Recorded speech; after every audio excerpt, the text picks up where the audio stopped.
So this window here doesn't shut properly. Reason being, this plastic part that keeps these two parts of the 4-bar hinge together is actually snapped. So when the window closes in, the operator's not working anyway either. Basically, we've got to replace this. How you do it is you got to unscrew this one,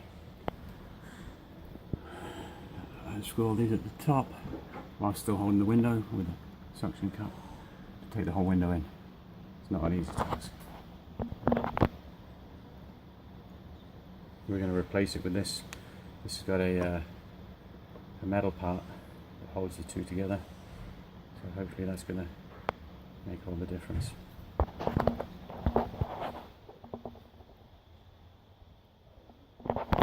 So we're taking the window out.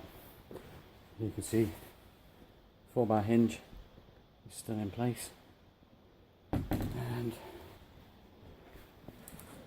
this is the side that's actually broken.